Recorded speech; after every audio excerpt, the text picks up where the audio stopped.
Easter day किंवा ज्याला रेझरेक्शन day किंवा ज्याला पुनरुत्थान डे असं म्हणतो. आणि चारही शुभवर्तमानामध्ये मत्तय, मार्क, लूक आणि योहान याची प्रत्येक गॉस्पेलमध्ये नोंद घेण्यात आली की येशू ख्रिस्त मरणातून तिसऱ्या दिवशी उठला. आपल्या सगळ्यांना माहिती आहे की ईस्टरचा दिवस हा ख्रिस्ती विश्वासाला आणि संपूर्ण जगाला एक कलाटणी देऊन गेला.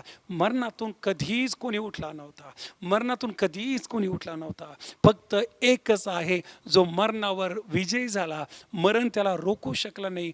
मरण गिळंकृत झालं. अरे मरणा तुझी नांगी कुठे, अरे मरणा तुझा विजय कुठे. येशू ख्रिस्ताने मरणाला ठेचून टाकलं. जे आदामाच्या पापामुळे मरण आलं होतं, जे आदामाच्या शापामुळे मरण आलं होतं, जे देवाचा क्रोध मानव जातीवर आला होता, तो सगळा पुनरुत्थानाच्या दिवशी निघून गेला आणि एक नवीन जीवनाची सुरुवात झाली. प्रभू येशू ख्रिस्ताने म्हटलं, जो कोणी मेला असेल, जर तो माझ्यावर विश्वास ठेवतो तरी तो जगेल. कारण स्वतः येशू ख्रिस्त मरणातून उठला होता. आणि आम्हाला पाहायला मिळते ज्या कबरेत त्याला ठेवलं होतं, शास्त्र सांगतं, स्त्रियांनी साक्ष दिली, देवदूतांनी साक्ष दिली, शिष्यांनी साक्ष दिली की ती कबर तेव्हाही रिकामी होती, काल पण रिकामी, आज पण रिकामी आणि युगानुयुग रिकामी आहे. एकच कबर जी रिकामी आहे. अवजड धोंड होती, रोमन गव्हर्नमेंटचा कडा पहारा होता, पण बायबल सांगतं की भूकंप झाला, सगळं सरकलं आणि प्रभू येशू ख्रिस्त मरणावर विजय झाला. ज्यावेळेस पेत्र तिथं गेला, योहान तिथं गेला, तो तिथं नव्हता, पण त्याचे कपडे तिथं होते, घडी घातलेला रुमाल तिथं होता.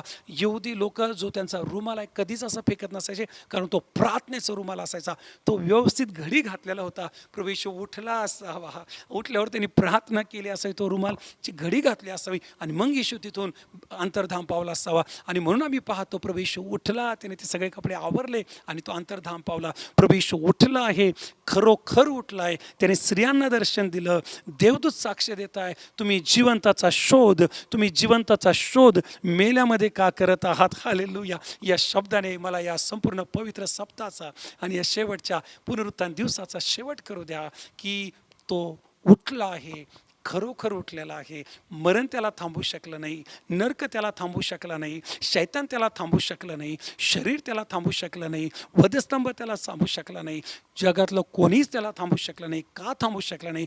कारण प्रारंभी शब्द होता, शब्द देवासह होता आणि शब्द देह झाला होता. देव जो बाप, देव जो पुत्र आणि देव जो पवित्र आत्मा या पवित्र सप्ताहामध्ये या 7 दिवसाचं शिक्षण तुम्ही ऐकत असताना तुमच्याबरोबर इथून पुढं सदा सर्व काळ राहो.